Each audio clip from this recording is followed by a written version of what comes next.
சென்னையில் விமான சாகச நிகழ்ச்சியை முன்னிட்டு நாளை போக்குவரத்து மாற்றம் செய்யப்பட்டுள்ளது. இந்திய விமானப்படை தினத்தை முன்னிட்டு சென்னை மெரினா கடற்கரையில் நாளை போர் விமானங்களின் சாகச நிகழ்ச்சி நடைபெற உள்ளது. இதனால் காமராஜர் சாலையில் காந்தி சிலை மற்றும் போர் நினைவிடம் இடையே அனுமதி சீட்டுகள் உள்ள வாகனங்கள் மட்டுமே அனுமதிக்கப்படும் என போக்குவரத்து காவல்துறை தெரிவித்துள்ளது. திருவான்மியூரில் இருந்து பாரிஸுக்கு செல்லும் வாகனங்கள் சர்தார் படேல் சாலை, காந்தி மண்டபம் சாலையை பயன்படுத்துமாறும், பாரிஸிலிருந்து திருவான்மியூர் செல்லும் வாகனங்கள் அண்ணா சாலை, தேனாம்பேட்டை, காந்தி மண்டபம் வழியாக செல்லுமாறும் அறிவுறுத்தப்பட்டுள்ளது.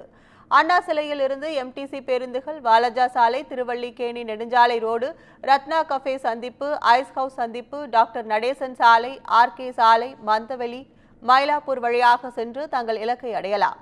இதேபோல் கிரீன்வேஸ் பாயிண்டில் இருந்து வரும் வாகனங்கள் மந்திவெளி, ஆரியபுரம், 2வது பிரதான சாலை, அண்ணா சாலை வழியாக சென்று இலக்கை அடையலாம்.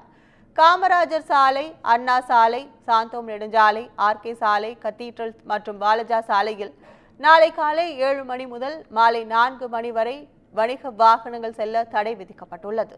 மேலும் விமான சாகச கண்காட்சியை காண வருகை தரும் மக்களுக்காக சென்னையின் பல்வேறு பகுதிகளிலிருந்து அண்ணா சதுக்கத்திற்கு நாளை கூடுதல் பேருந்துகள் இயக்கப்படும் எனவும் அறிவிக்கப்பட்டுள்ளது.